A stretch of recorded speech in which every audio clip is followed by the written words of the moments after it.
الحمدللہ رب العالمین والصلاة والسلام علی سید الانبیاء والمرسلین اما بعد فاعوذ باللہ السمیع العلیم من الشیطان الرجیم بسم اللہ الرحمن الرحیم۔ آج کے ہمارے درس کا موضوع نماز تہجد اور نماز تراویح میں فرق ہے۔ رمضان المبارک کے بابرکت مہینے میں نبی کریم رؤوف الرحیم صلی اللہ علیہ وسلم کے معمولات عبادت و ریاضت میں عام دنوں کی نسبت اضافہ ہو جاتا۔ نبی کریم صلی اللہ علیہ وآلہ وسلم اللہ تعالیٰ کی محبت اور قرب کے لیے راتوں کے قیام کو بڑھا دیا کرتے۔ تہجد کے علاوہ آپ رمضان المبارک کی راتوں میں قیام اللیل، تسبیح و تحلیل اور کثرت سے ذکر الہی کرتے تھے۔ قیام اللیل سے مراد نماز تراویح ہے اور صلاۃ اللیل سے مراد نوافل ہیں، اور نوافل میں سب سے افضل نماز تہجد کی نماز ہے۔ اس لیے آپ صلی اللہ علیہ وآلہ وسلم نے ارشاد فرمایا، افضل الصلاۃ بعد الفریضۃ صلاۃ اللیل۔ سرکار دو عالم صلی اللہ علیہ وسلم نے ارشاد فرمایا کہ فرائض نماز کے بعد افضل نماز وہ نماز تہجد ہے۔ حضرت عبداللہ بن عباس رضی اللہ تعالیٰ عنہ سے مروی ہے ان النبی صلی اللہ علیہ وآلہ وسلم کان یصلی فی رمضان 20 رکعۃ والوتر، کہ حضرت عبداللہ بن عباس رضی اللہ تعالیٰ عنہ سے مروی ہے کہ سرکار دو عالم صلی اللہ علیہ وآلہ وسلم رمضان شریف میں 20 رکعت اور وتر ادا فرمایا کرتے تھے، اور 20 رکعت پر ہی امت کا اجماع بھی ہے۔ تہجد اور تراویح دو الگ الگ نمازیں ہیں، ان کو ایک قرار دینا درست نہیں ہے۔ تہجد کا وقت آدھی رات سے لے کر طلوع فجر یعنی سحری کے اختتام تک ہوتا ہے۔ نماز تہجد کا اصل وقت جیسا کہ قرآن مجید کی سورہ بنی اسرائیل اور سورہ مزمل میں سے واضح ہے کہ سو کر اٹھنے کے بعد ہی ہے، اسی وجہ سے اسے نماز تہجد کہا جاتا ہے۔ تاہم کوئی شخص اگر اس سعادت کو اس وقت پانے میں کامیاب نہ ہو سکے تو وہ یہ نماز عشاء کی نماز کے بعد سونے سے پہلے بھی پڑھ سکتا ہے۔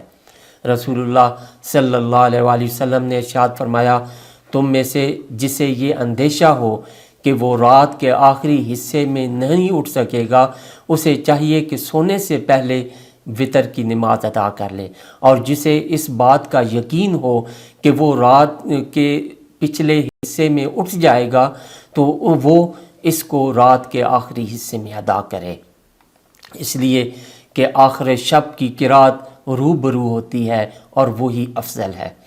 تہجد اور تراویح میں ان دونوں میں ایک نہیں بلکہ کئی اعتبار سے فرق موجود ہیں۔ تہجد کی مشروعیت قرآن کریم میں مکہ مکرمہ میں ہجرت سے پہلے ہوئی، اور جبکہ تراویح کی مشروعیت حدیث مبارکہ سے ہجرت کے بعد مدینہ منورہ میں ہوئی۔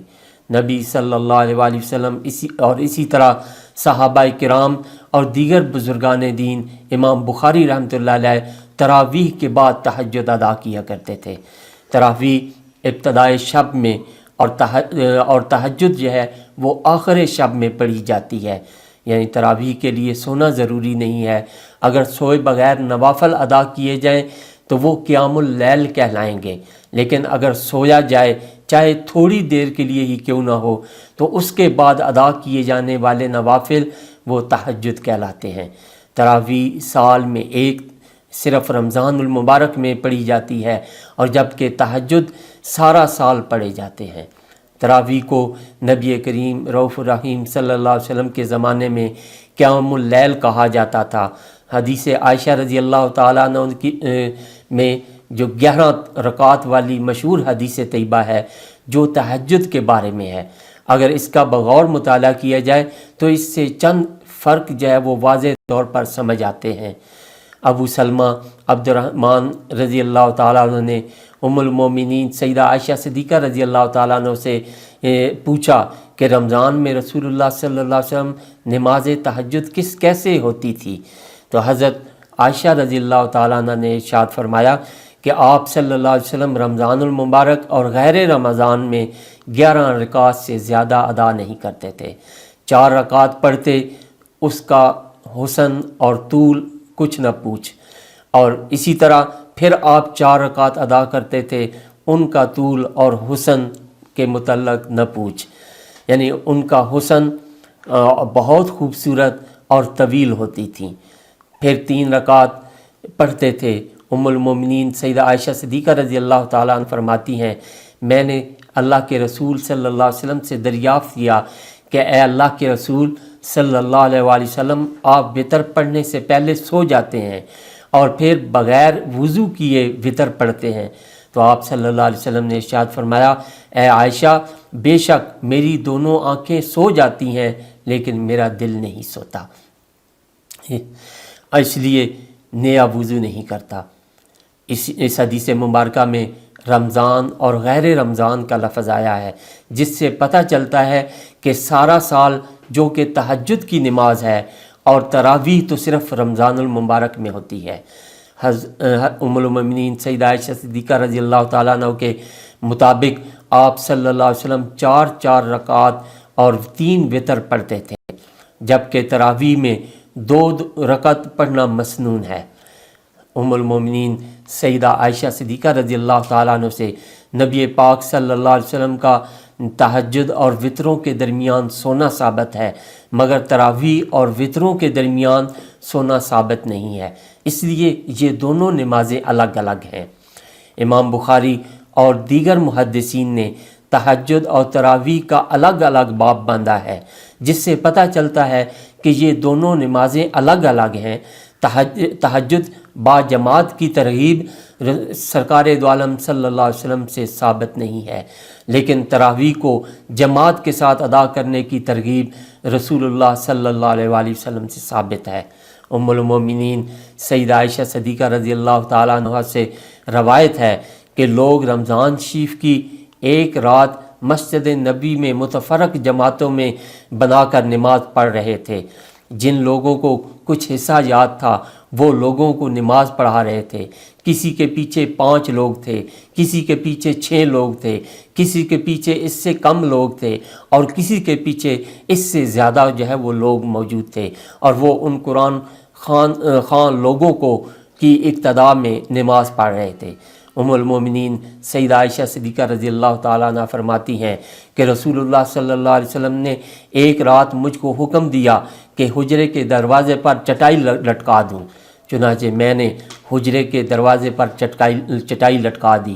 پس رسول اللہ صلی اللہ علیہ وسلم عشاء کی نماز کے بعد حجرہ سے باہر تشریف لائے۔ اس وقت مسجد میں جتنے لوگ تھے وہ سب آپ کے ارد گرد اکٹھے ہو گئے۔ آپ صلی اللہ علیہ وسلم نے ان کو رات کے وقت دیر تک نماز پڑھائی۔ اس سے ہمیں پتہ چلتا ہے کہ تراویح اور تہجد 2 الگ الگ نمازیں ہیں، الگ الگ مقام رکھتی ہیں۔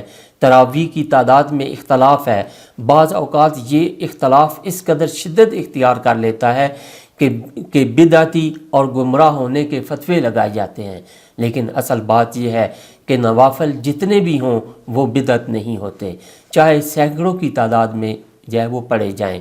اس لیے خواہ مخواہ کے اختلافی مسائل کو ہوا دے کر امت مسلمہ میں تفرقہ کو جو ہے وہ ہوا نہیں دینی چاہیے۔ جب سے حضرت عمر رضی اللہ تعالیٰ عنہ نے 20 تراویح شروع کی، اب تک حرمین شریفین میں 20 تراویح جو ہے وہ ادا کی جاتی ہے۔ ادھر ادھر کی مسجدوں میں 8 رکعت، لیکن اللہ تعالیٰ نے حرمین شریفین میں حضرت عمر رضی اللہ تعالیٰ عنہ کی سنت کو زندہ رکھا ہوا ہے۔ اسی طرح ختم قرآن کے بعد جو دعا مانگی جاتی ہے وہ سیدنا عثمان غنی رضی اللہ تعالیٰ عنہ کی سنت ہے۔ اسی طرح نماز وتر جو ہے اس کی جماعت نہیں ہوتی تھی، اس کی جماعت حضرت علی رضی اللہ تعالیٰ عنہ کی سنت ہے۔ تو یہ سارے کام جو خلفائے راشدین سے ہوئے، سب سنتیں اللہ کریم نے زندہ رکھے ہوئے ہیں۔ اللہ کریم ہمیں سمجھ بوجھ عطا فرمائے اور ہمیں رمضان المبارک کی سعادتیں سمیٹنے کی توفیق عطا فرمائے۔ وآخر دعوانا ان الحمد للہ رب العالمین۔